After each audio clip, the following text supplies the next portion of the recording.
다음의 음악이 어떤 의미인지 아십니까? 해를 저가자 험한 바다 물결 건너 접변한 덕에 산천 경계 좋고 바람 시원한 곳 희망의 나라로.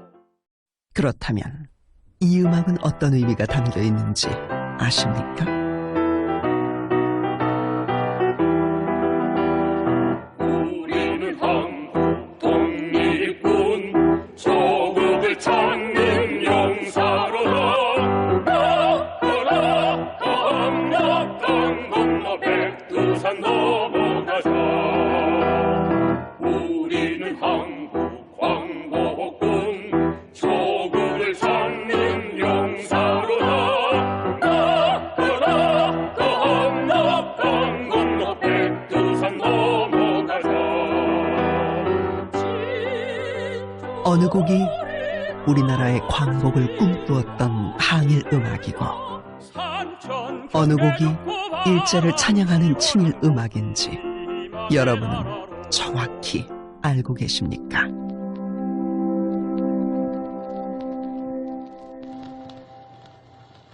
우리가 잘 알지 못하는 사이 우리 곁에 자리 잡은 친일 음악 그리고 친일 음악가, 정확한 눈을 가지지 못한 채 우리는 음악을 듣고 즐기며 살아가고 있습니다.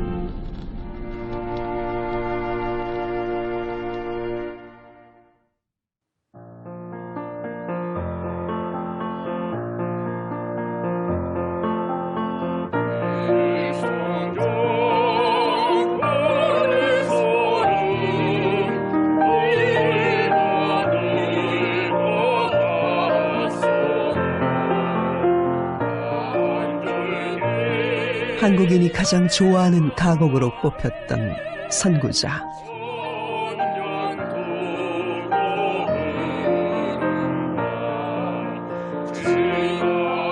중국에서 활동하던 독립운동가들을 의미한다고 알려져 있죠.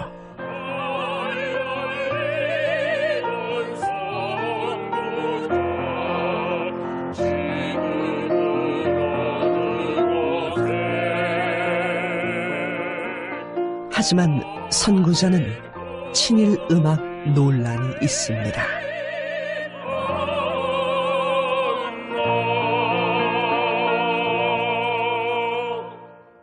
윤혜영이라는 사람이 쓴 시, 용정의 노래, 조두남 씨가 붙인 노래인데, 그 용정의 노래는 용정의 처녀가 말탄 일본군을 그냥 부러워서 짝사랑하면서 불렀던 노래인데, 나중에 해방 이후에 조두남이라는 사람이 가사를 살짝 바꿔서 선구자, 그래서 마치 말탄 독립군을 찬양하는 듯한 이런 착각을 느끼게 하고, 그 말 달리던 선구자가 네. 독립운동가가 아니었네요. 말 달리는 일본 장교. 어떤 분이 용정을 가보고 와서 여기서는 말 탈 공간도 없고 말 탈 사람들도 없었고, 그때 당시에 말 타고 다닌다면 일본 순사나 일본 군인밖에 없었죠. 독립군들이 어디 용정에 와서 말 달리고 있으니까 숨어서 활동하고 그랬었죠. 선구자는 작곡가와 작사가 모두 친일 행적으로 비판을 받는 상황. 작곡가 조두남은 만주 작곡가협회 회원으로 활동, 징병제를 찬양하고 대동아 공영권을 건설하자는 가요를 보급했습니다. 노랫말을 쓴 윤혜영 역시 잘 알려지진 않았지만 친일 작가로 친일 인명사전에 등록된 인물. 20여 편의 친일 시와 가사에 오족 협화를 바탕으로 낙토 만주를 건설하자는 친일 내용을 담았습니다.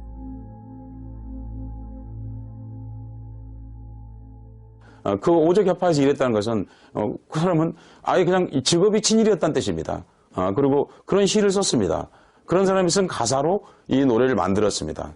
그리고 선구자라는 말이 우리는 생각할 적에 그게 마치 만주에서 독립운동을 하거나 혹은 민족을 이끌거나 하는 분들이 그 말을 쓰는 것 같이 느껴지는데 그렇지 않았습니다. 그 당시에 독립운동하는 분들은 대개 우리 동포들은 독립운동하는 분들을 뭐라고 불렀냐면 산사람이라고 불렀습니다.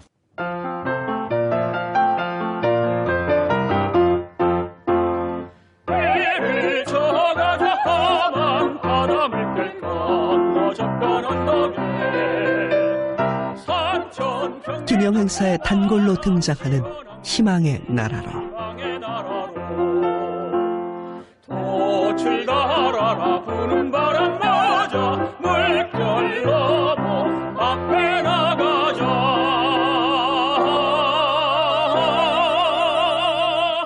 자유평 하지만 이 노래 역시 친일 음악으로 거론된다니 어찌된 일일까?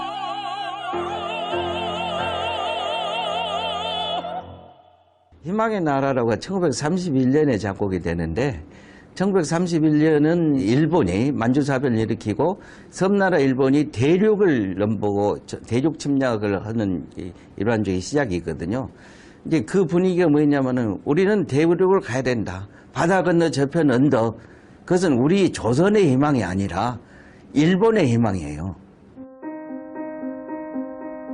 대통령 직속인 위원회의 친일 반민족 행위자를 기록한 보고서. 천여 명이 넘는 이들 중 희망의 나라로를 작사 작곡한 현재명을 발견할 수 있습니다. 그 집 앞, 고향 생각 등을 작곡한 음악가. 하지만 대표적인 친일 음악가로 손꼽힐 만큼 많은 친일 행적을 남겼는데 현재명의 친일 행각은 독립운동단체에 가입한 것을 후회한다는 전향 성명을 계기로 본격화되었습니다. 현재명 선생님은 정말 많아서 여러 음악회의 독창이나 연주자로서 활동한 경력들이 많으세요. 다른 선생님들에 비해서. 징병제를 실시를 하는데 그것들을 축하하고 아니면 전쟁과 관련된 이제 군국가요들을 독창을 하시거나 지도를 하시거나 이제 한 활동들을 하시고요. 뭐 일본 군가, 뭐 일본 육군, 뭐 이런 노래들을 라디오를 통해서 독창 아니면 군가 지도 뭐 이런 식의 이름으로 해서 방송도 하시고. 당시 경성 라디오 방송의 편성 시간표엔 현재명이 라디오로 군가를 지도한 기록이 남아있는 상황. 45년도에는 그 일본 그 신태양사라고 하는 그 잡지사에서 주는 1년에 한 명이나 한 팀한테 주는 조선 예술상이라고 하는 것들을 그 이제 후생음악 뭐 이런 것들에 대한 공로로 받는데 그때 받았던 부상으로 받았던 상금을 다시 이제 국방헌금 비슷하게 이제 이게 다시 납부도 하시고요. 부상인 500원을 헌납했다는 구체적인 행위까지 확인됩니다. 명백한 친일 행각.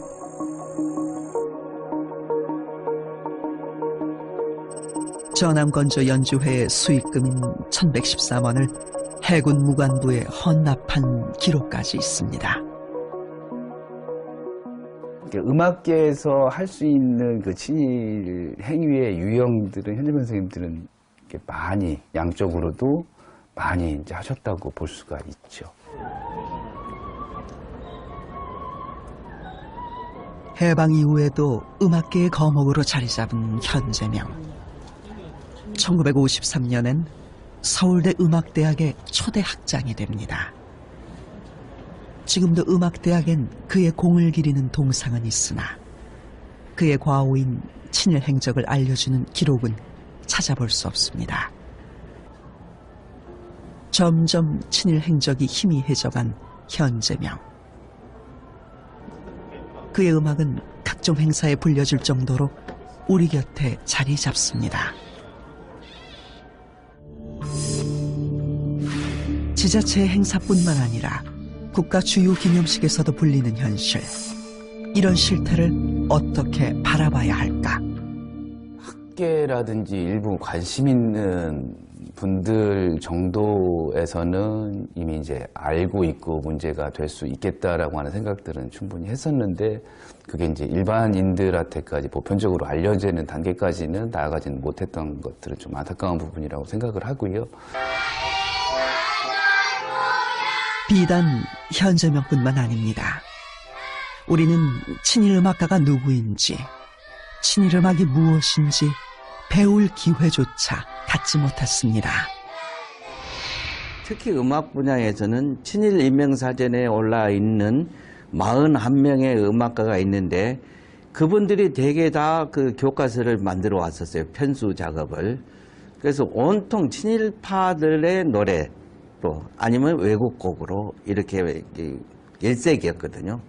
그래서 어떤 게 친일파 노래인지 우리는 모르고 아예 음악은 이런 것이구나 하고 배워왔죠. 지금 그 해방 이후에 친일 음악가들이 이제 말하자면 현재몽을 비롯해서 그 한국의 음악 교육의 제도를 만든 사람들인데 그런 분들에게는 한국 근대 음악사를 공부를 시키고 식민지 시대의 친일 행위 이런 거 또 부담스럽겠죠.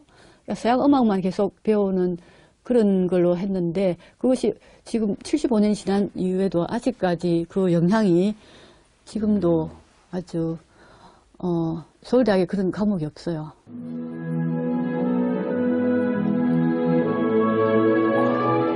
때론 한 소절만으로도 눈시울이 붉어지게 만드는 애국가.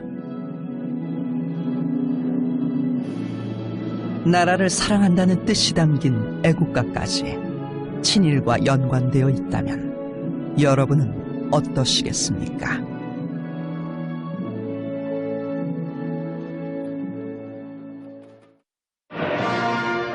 사실을 밝히려면 가장 먼저 애국가와 한국환상곡의 관계부터 살펴봐야 합니다. 한국환상곡은 애국가를 작곡한 안익태의 작품.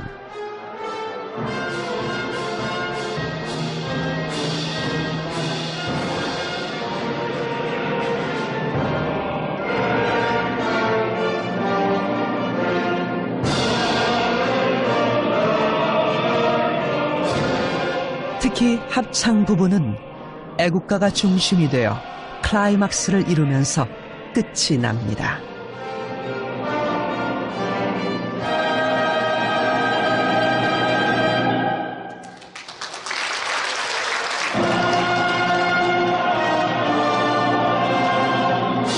우리 민족의 탄생부터 식민지 독립의 역사까지 다루는 줄거리로 안익태의 애국음악이라고 평가되죠.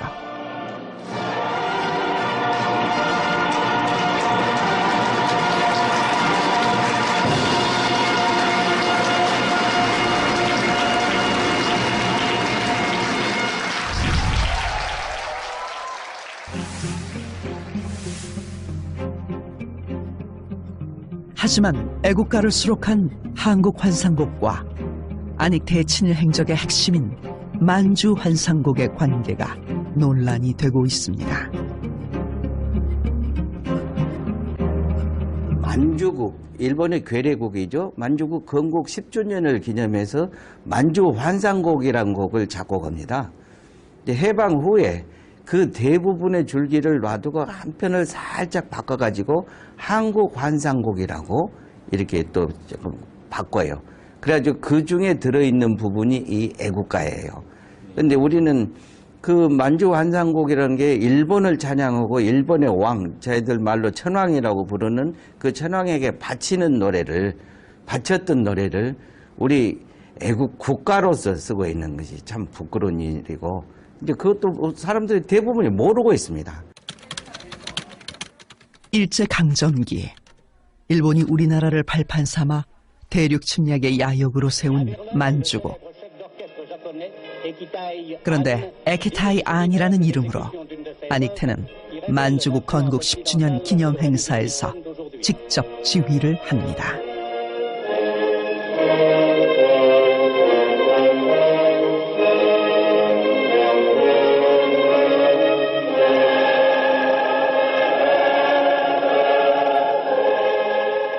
음악 역시 자신이 직접 작곡한 만주국 찬양의 만주환상곡. 2006년 송병욱에 의해 이 실황 영상이 밝혀지면서 안익태의 친일 행적은 명백해집니다. 근데 안익태의 케이스는 매우 독특한 게 당시 조선 사람으로서는 일본 유학, 미국 유학, 유럽 유학을 다 한 그 유일한 사람이거든요. 또 나름대로 음악에 재능이 있었던 사람이고 그런데 뭐 일제가 당시 예를 들어 일본의 대사관 쪽에서 안익태를 엄청나게 압박을 해가지고 뭐 혹은 돈으로 매수를 했다든지 압박을 했다든지 아니면 뭐 예를 들어 잡아다 고문을 했다든지 그런 건 전혀 없거든요. 그런 조건 속에서 자발적 선택이었다고 봐요. 저는. 만주국을 바탕으로 한 일제 세계 침략을 찬양하는 안익태의 만주 환상곡. 애국가를 포함하고 애국 음악으로 연주되는 안익태의 한국 환상곡.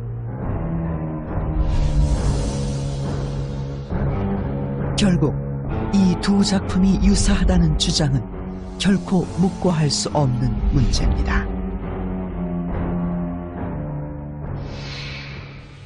요 밑에 깔려 있는 게 만주국 악보예요. 여기 다 조금씩 보이시죠? 보이지? 그렇다면 두 곡은 얼마나 유사한 것일까? 우리는 전문가의 도움을 받기로 했습니다. 보시면 놀라실 거예요.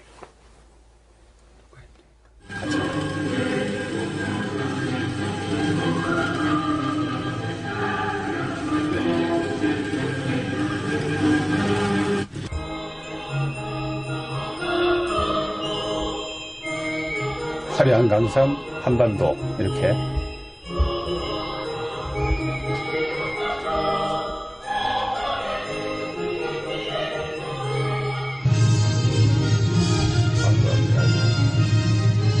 요 주제곡 주제가 같은 주제예요. 그 다음에 예예 그거 여기 지금 한국 환상곡이고 아까 그거는 만주국 환상곡이죠. 다시 한번 정확히 비교해 보았습니다.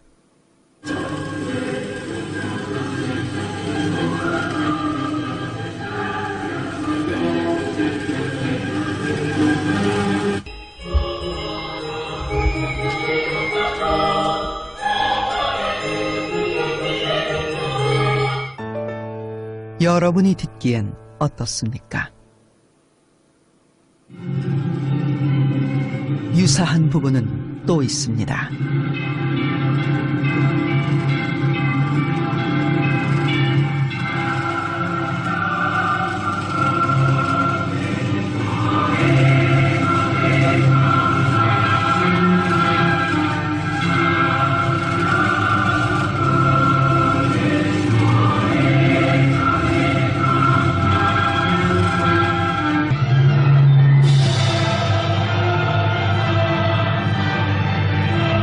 여러분 같지 않아요?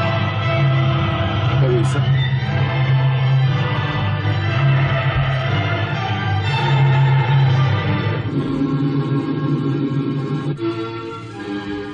뿐만 아닙니다. 애국가와 만주 환상곡이 비슷하다고 주장되는 부분도 존재합니다. 네. 이제 피날레인데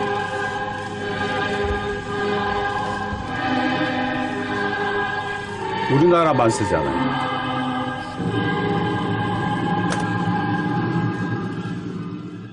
역사정의라고 하는 그런 차원에서 볼 때 우리가 친일 잔재를 청산하지 못했던 큰 과오가 있지 않습니까? 우리 공동체가. 그게 여전히 지금도 아직도 특히 애국가에 대해서는 조금도 치유되지 않은 채 지금도 계속되고 있는 거죠. 그리고 한 나라 한 국가, 그다음 민족을 대표하고 대변해야 되는 노래가 이런 치명적 하자가 있다고 하는 것은 다시 말씀드리지만 우리 모두의 수치이고 또 상처가 되는 거죠. 계속 끌고 가면. 그런데 조금 더 정확한 비교를 하고 싶었으나 만주 환상곡은 악보가 남아있지 않은 상황. 우리는 수소문 끝에 만주 환상곡을 들으며 만든 악보를 가지고 애국가와 비교 연구를 하는 사람들을 만났습니다. 네, 이게 현재 한국 환상곡의 일부분이고 이 부분이 지금 같은 부분에 해당하는 만주 환상곡 부분. 이제 최초의 한국 환상곡이 작곡됐고 그 다음에 다시 만주 환상곡이 작곡됐고 다시 한국 환상곡을 다듬는데 보니까 만주 환상곡의 3악장 일부 선율이랑 현재 한국 환상곡의 482마디에서부터 시작하는 선율이 같고 그리고 또 4악장의 선율하고 한국 환상곡의 529마디 쪽하고 일치하고 그 다음에 거기에 나오는 그 주제 선율을 가지고 계속 변형되는 형태로 여러 가지로 이렇게 그 두 가지 선율이 다 대위적으로 섞여서 나오는 부분도 있고 두 음악의 해당 부분을 정확히 비교하겠다는 이들. 여기 한국 환상곡 이 앞부분 4마디 정도만 보면은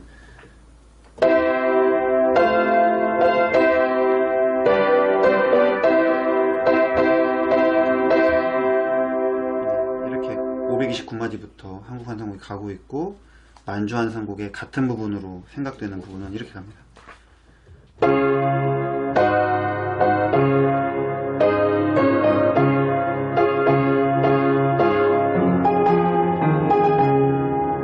네, 선율이 좀 비슷한 게 좀 느껴지시죠?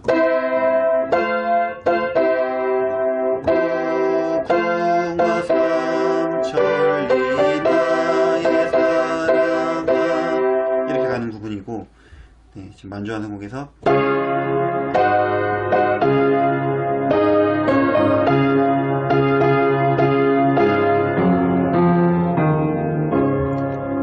네, 지금 얼핏 4마디만 들어봐도 네, 같은 선율인 걸 알 수가 있습니다.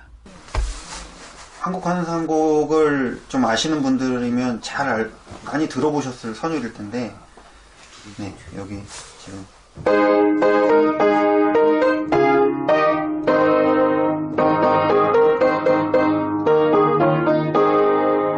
이런 식으로 나가는 화려한 강산 하고 가는 지금 네, 선율이고 같은 부분에 네, 만주 환상곡도 네, 같은 키로 이렇게 음악이 있습니다. 똑같습니다.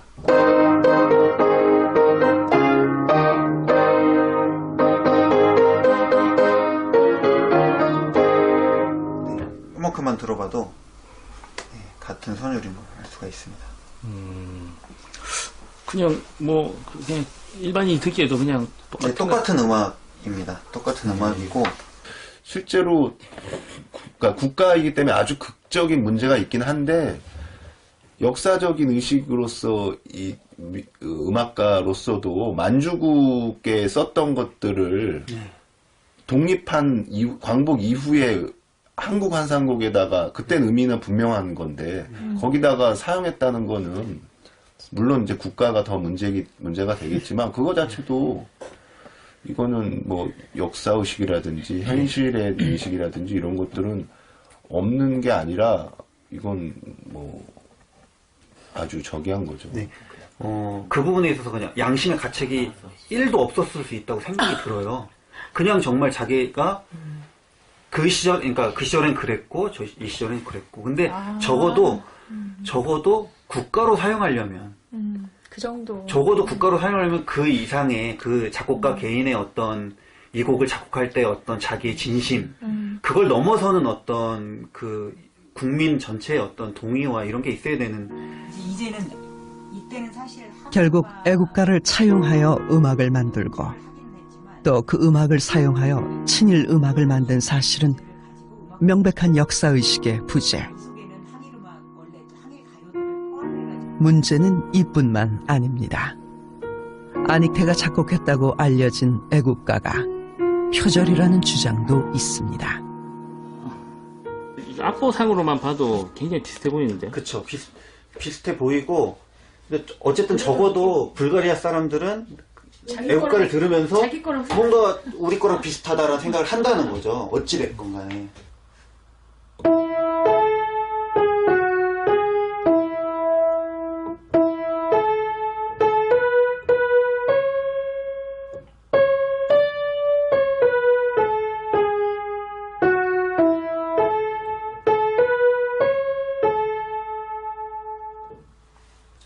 선율이 좀 비슷하네요. 우리로 치면 아리랑과 같은 위치라는 불가리아의 민요.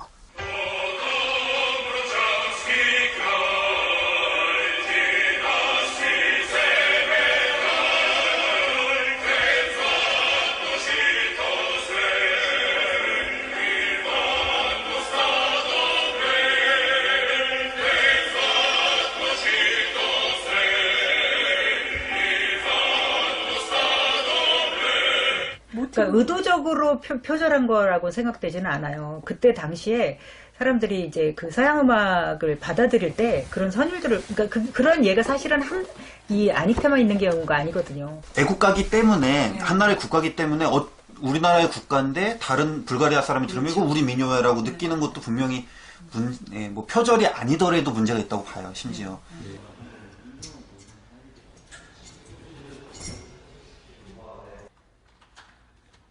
사실 아닉테의 친일 행각은 국내에 별로 알려진 바가 없습니다. 6년인가 7년인가 미국으로 이제 지휘하러 가려고 했더니 미군정에서 이 사람은 신나치 그게 있으니까 못 온다라고 했어요. 근데 이제 한국에 있는 임시정부에 해당되는 여러분들이 이분 아닉테는 애국가다, 애국가를 만든 사람이다 이렇게 말해줘서 이제 나중에는 미국으로 갈 수 있었는데 그 아닉테가 독일에서 독일 동맹국에서 뭘 했는지 몰랐던 거죠. 아, 아닉테 선생이 친나치 부역자였나요? 그렇죠. 일본을 위해서 이제 일본 지휘자로 활동하셨거든요. 그 일본과 독일이 동맹국이었잖아요. 전선을 돌면서도 연주를 했어요. 1944년에 독일 문서를 보면 외국인 음악가로서 전선을 돌면서 나치 제국의 전쟁에 도움이 된 사람을 세 사람을 꼽는데요. 거기에 이제 일본 사람 고노에 히데마루가 나오고요. 그다음에 바이올리스트 수바 네지코라는 사람이 있고, 그다음에 에키타이 안이 있어요. 아닉테는 에키타이 안이라는 일본식 이름으로 유럽에서 활동을 했습니다. 음악에 대한 대단한 열정이 있었던 그는 세계적인 음악가 리하르트 스트라우스를 찾아가기도 했습니다. 하지만 당시 연합국에 반대되는 독일, 이탈리아, 일본, 즉 추축국의 일원이 된 아닉테.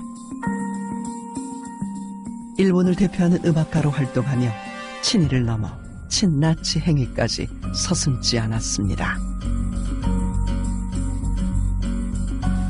아닉테 선생이 빨리 코리아 판타지를 지휘를 하고 뒷문으로 도망가시고 일본이 막 쫓아오고 일본 제국에 사람이 그 말이 안 되는 거죠. 아, 그런 얘기가 있었나요? 그런 얘기가 아닉테 자서전에 나와요. 제가 봤을 때는 그 너무 모순되는 게 많아서 2006년에 이제 독일에 가서 찾았는데 처음에는 자료가 안 나왔어요. 이 아닉테라는 이름으로 안 나오는데 일본 음악가들 그 교류 이런 걸 찾으니까 거기에 에키타이 안으로 세상에 그 자료가 확 다 있는 거예요. 아닉테 선생님은 아마 그 아닉테 선생님은 그걸 다 불태웠을 것 같아요. 한국 그 식민지 시기에 아닉테의 부끄러운 과거는 하나씩 드러나기 시작합니다. 좀 많이 친 것 같아요. 독일의 제국음악협회 회원 증명서입니다. 그러니까 거기에는 아리아인 증명서가 있어야 되고 음악가라는 걸 이제 증명을 해서 그 단체에 소속이 되어야, 이 괴벨스가 만든 단체인데요. 여기 소속이 되어야 그다음에 음악 활동을 할 수 있거든요. 근데 아닉테는 외국인이고 아리아인 증명서도 없는데 여기에 들어간 것은 이제 일본 대사관에서 아마 이 사람을 추천을 했을 것이고, 여기 출생도 평양이 아니고 도쿄로 돼 있어요. 그러니까 일본인으로서 이렇게 해놓고 여기 유대인들은 다 빠졌어요. 못 들어가는데 오히려 아닉테 선생님 이게 있고. 일본식 이름 에키타이 안. 신분 세탁을 위해 변경된 생년월일. 평양 출생을 도쿄라 바꾼 흔적. 그리고 직업은 지휘자이면서 작곡가. 또한 정치적인 부정적인 보고가 없다라고 이렇게 서명이 되어 있어요. 나치가 인정한 사람이네요. 그러니까 일본 대사관에서 인정을 했다고 볼 수 있겠죠. 어떻게 해서 그런 그렇다면 아닉테의 본격적인 친일은 언제부터였을까? 한 사람과의 만남이 결정적이었다고 합니다. 41년 10월 10일에 부다페스트에서 끝나고 일본으로 이제 귀국하라고 여러 번 이제 영사관에서 연락이 오는데 안 가겠다. 이때 에하라를 만났을 가능성도 있어요. 41년 10월 10일 부다페스트 연주회 끝나고 일본으로 귀국하지 않고 유럽에 체류. 그때 유럽에 체류하려면 상대는 만주국 독일공사 참사관으로 있던 일본인 에하라 고이치. 아닉테는 에하라 고이치의 집에 기거하면서 물심양면으로 그의 적극적인 도움을 받았습니다.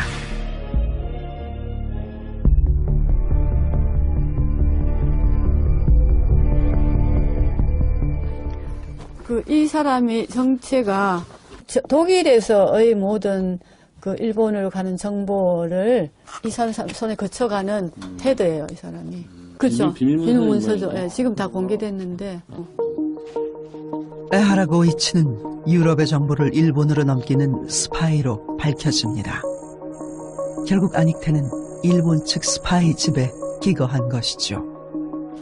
아닉테 선생님의 친일은 국제적이라고 할 수 있겠죠. 그러니까 우리 지금까지 친일은 국내에서만 만주 정도, 그러니까 일본 동맹국인 독일에서 일본을 대표하는 지휘자로서, 일본 지휘자로서 굉장히 활동을 많이 하셨어요. 연주회를 많이 하셨는데 그 모든 것이 일본을 위한 것이었죠, 결국은. 그 친나치도 결국은 친이라고도 일맥상통하다고 할 수 있겠습니다. 서울의 한 대학. 그곳에는 아닉테의 기념관이 있습니다. 하지만 어디에서도 아닉테의 친일 행적을 기록한 내용은 찾아볼 수 없었습니다. 그의 공적만 낱낱이 적어놓은 것이 현실. 우리는 아닉테의 친일 논란과 친일 행적에 관해 기념재단에 인터뷰를 요청했습니다. 하지만 재단 측은 몇 번의 번복을 한 후 최종적으로 인터뷰를 거절했습니다.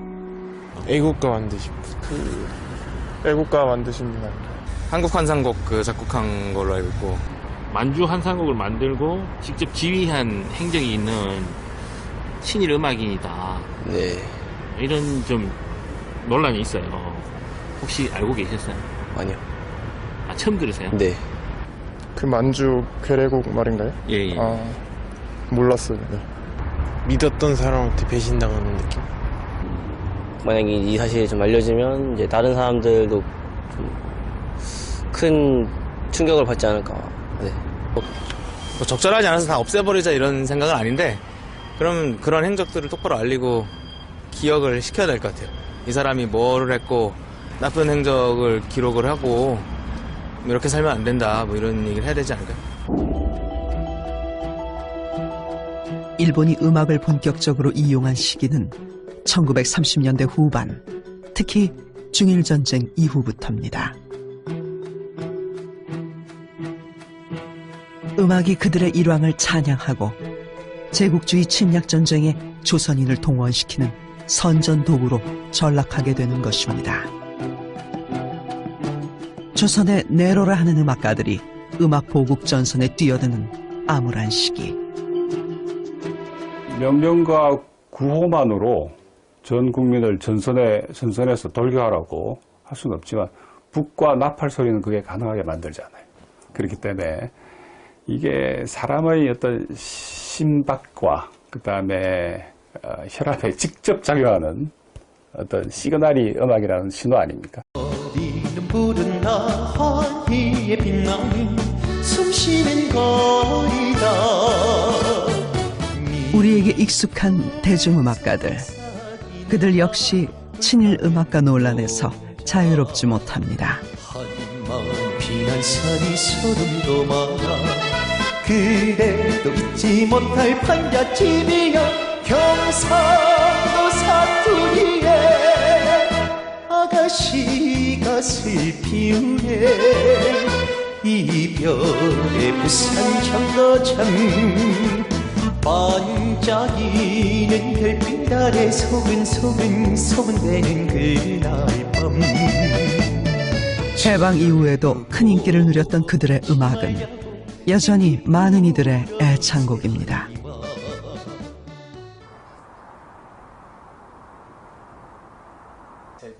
하지만 대중음악가들이 일제의 침략전쟁에 부응하는 군국 가요와 관련된 건 분명한 사실. 조명암 박시춘 아들의 혈서. 그래서 조명암이 많다는 게 이것도 조명암, 이것도 조명암, 이것도 조명암, 이것도 조명암.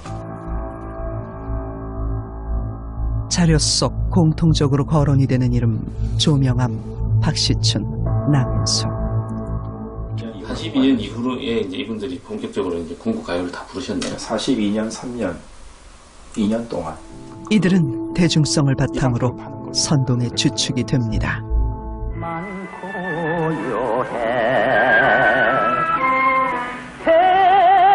태호의 쓰린 세포를 말하여 주노라.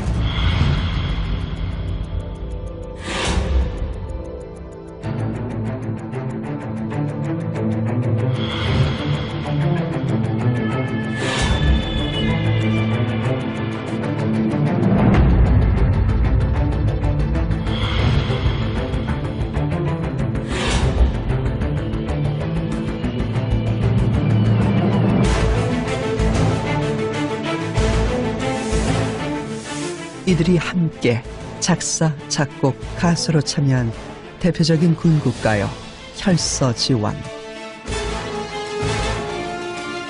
내용은 과연 어떠할까?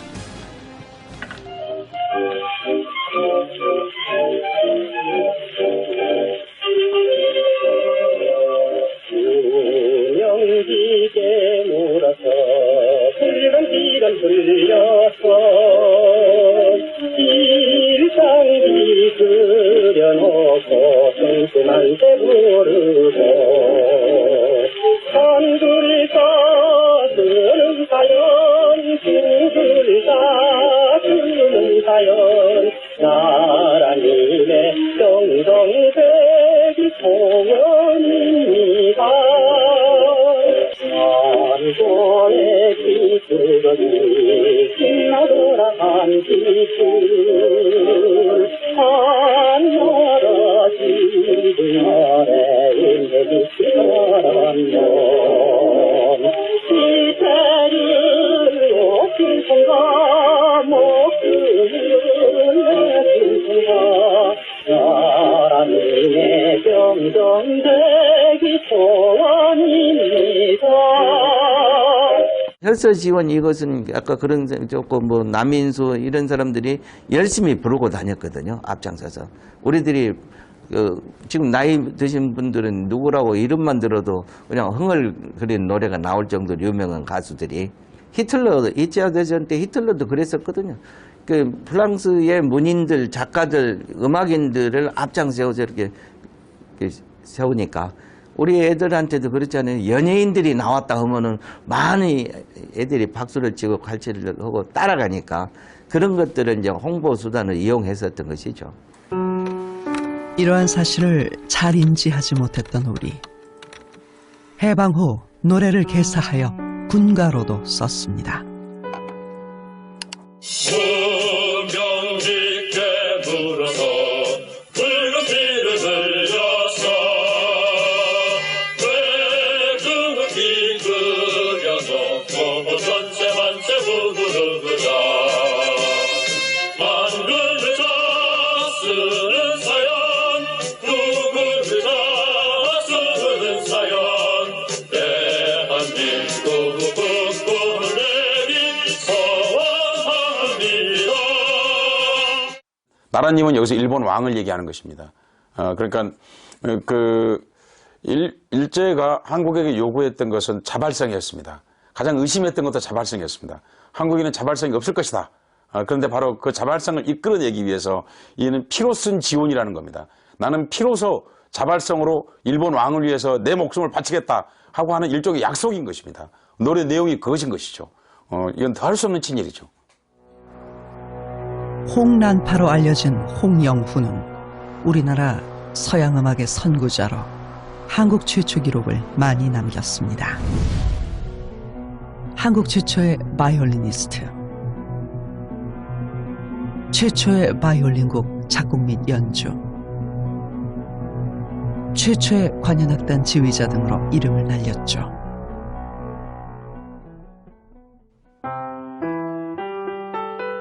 하지만 홍난파 역시 군국 가요를 발표했습니다. 대표적인 곡은 홍난파가 작곡을 하고 친일문학가 이광수가 작사한 희망의 아침. 밤이 새였다 희망의 아침 동변하는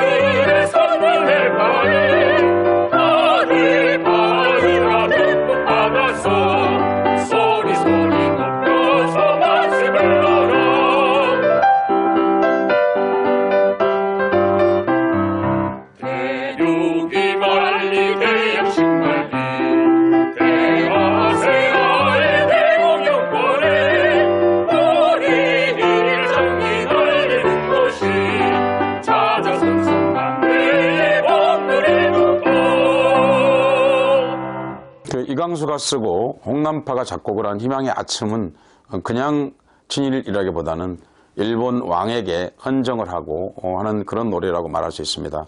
그리고 그 가사 내용을 보면은 이렇습니다. 그러니까 첫 줄은 밤이 새었다 희망의 아침 동편 하늘에 솟는 햇발은 이 말은 일본을 얘기하는 것입니다. 단지 동해를 얘기하는 것이 아니라 다들 받아라 듬뿍 받아서 소리소리 높여서 만세 불러라. 이게 이제 일본 왕에 대한 만세를 얘기하는 것입니다. 왜 그걸 알 수 있냐면 2절에서는 이렇습니다. 일어나거라 우리 임금의 분부를 받자와 일억일심이 일억이라는 것은 일본이나 한국인과 만주인을 얘기하는 것입니다. 그 당시에 인구를 합쳐서 이제 일억이라고 부른 것이고요. 넓은 천지에 팔경이루의 새로운 세계를 이룩하라고. 팔경이루는 바로 일본 왕이 세계를 지배한다는 뜻입니다. 우리 일장기 날리는 것이 자사손손 만대가 복을 누릴 국토라는 겁니다. 그러니까 이거는 단지 그냥 일본 군대 가라 하는 얘기보다도 훨씬 더 철학이 깊고 그리고 그 일제 지배가 영구하리라고 하는 그런 말을 담고 있습니다. 그런 점에서 친일 그 이상이라고 말할 수 있습니다. 이 희망의 아침은. 친일 반민족 행위 진상규명 보고서의 보유편. 홍남파는 친일 반민족 행위자로 올라 있습니다. 동호회 사건으로 검거된 이후 2회에 걸쳐 사상전향서를 발표한 그는 이후 본격적으로 일본 제국주의의 지배정책에 협력합니다. 1941년 사망하기 전까지 정의의 개가, 공군의 노래, 희망의 아침과 같은 군국가요를 작곡하며 친일 행적을 남긴 홍남파. 경성방송국에서 그 방송 관현악단을 지휘하시고 이제 인솔을 하셨는데 그때 당시에 이제 국민들한테 군가나 군국가요라고 하는 것들을 지도하고 하는 내용들을 이제 라디오를 통해 가지고 그 방송 관현악단하고 같이 이제 활동도 하시고 이제 평론이나 이제 글들을 통해서 뭐 진화사변 진화사변 몇 주년이라고 해서 40년대 진화사변과 음악은 어떤 국책 수행을 위해서 공부를 해야 된다라든지 이제 그런 활동들을 이제 평론, 작곡, 뭐 지휘, 뭐 그리고 이제 단체의 이제 이런 활동들을 홍남파 선생님은 주로 이제 진행을 하시다가 이제 41년도에 이제 돌아가시게 되고요. 하지만 친일 행적 평가에 반론을 제기하는 전문가도 있습니다. 안녕하세요. 반갑습니다. 안녕하세요. 음악가에 대한 평가는 역사학자나 정부에서 하는 것보다 음악과 음악가에 대한 평가는 음악인들이 할 수 있도록 정부는 도움만 주고 지원만 해주고 간섭이나 개입을 해서는 안 된다는 것이 제 생각입니다. 홍남파 선생이 친일하신 행적에 대해서는 뭐 인정을 하시는 것입니까? 친일한 기록 자체는 있는 자체를 제가 어떻게 할 수는 없습니다. 그 있는 자체는 그대로 받아들이면 되는 겁니다. 단 그 잘못 알려진 부분이 계속돼서 나오기 때문에 좀 조심스럽습니다. 홍남파가 불과 1년 후에 사상 전향에 관한 논문을 썼다는 것은 37년 6월 11일부터 8월 21일까지 종로경찰서에 수감된 이후 홍남파의 그 모진 고문과 억압에 의해서 강제적으로 쓰여졌기 때문에 이거를 홍남파의 친일 행위로 보기보다는 오히려 홍남파를 희생적인 영역으로 보는 것이 옳다는 것이 제 생각입니다. 희망의 아침, 이광수 쓰고 홍남파 선생님이 한 건데 홍남파 선생님이 대부분 서정적인 곡들을 만드는데 갑자기 엉뚱한 게 하나 튀어나왔다는 건 그건 뇌압이라고 저는 판단할 수밖에 없습니다.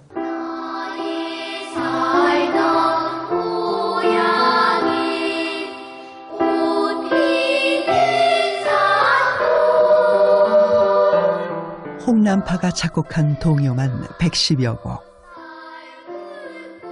우리는 어릴 적부터 홍남파가 작곡한 음악을 부르며 자랐습니다.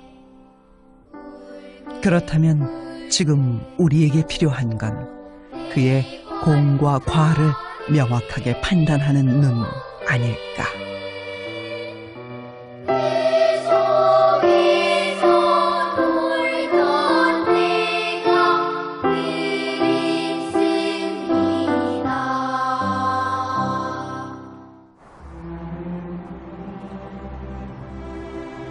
해방 이후까지 주요 요직을 맡으며 승승장구하던 친일 음악가들. 친일 행적은 적어놓지 않고 또 알려하지 않으며 눈 감고 넘어가는 현실. 울림이 있는 맑은 음악으로 영혼을 혼탁하게 만든 그들의 친일 행적은 결단코 잊혀서는 안 될 것입니다. 어떤 집단 기억이라고 할까요? 그 집단적인 메모리를 부단히 활성화시켜야죠. 왜? 잊어버린 순간 또 당할 수 있으니까. 반세기, 한 세기가 이제 흘러가는 과정들을 쭉 반성 없이 그런 평가 없이 드러냄 없이 간다라고 했을 때 우리 이 후학들이나 이후의 세대들이 과연 그러면은 뭘 어떻게 생각을 하고 어떻게 살 거냐라고 하는 문제에 부닥치게 된다라고 하면은 3.1운동에 참가했던 소년, 소녀들 그리고 청년 학생들이 100년 뒤에도 아직 일본 군가를 부르고 있고 일제에 부역했던 그런 사람들을 훌륭한 작곡가라고 가르치고 있는 그 교과서로 공부할 것이라고 그렇게 정말 생각했을까요? 저는 3.1운동 100년이라는 것은 그걸 적어도 극복하거나 내지는 극복을 못하더라도 극복하려고 하는 시도라도 하는 그런 100년이 돼야 한다고 생각합니다. 동해물과 백두산이 마르고 닳도록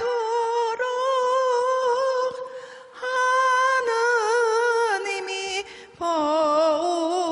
보호하사 우리나라 만세 무궁화 삼천리 화려강산 대한 사람 대한으로 길이 보전하세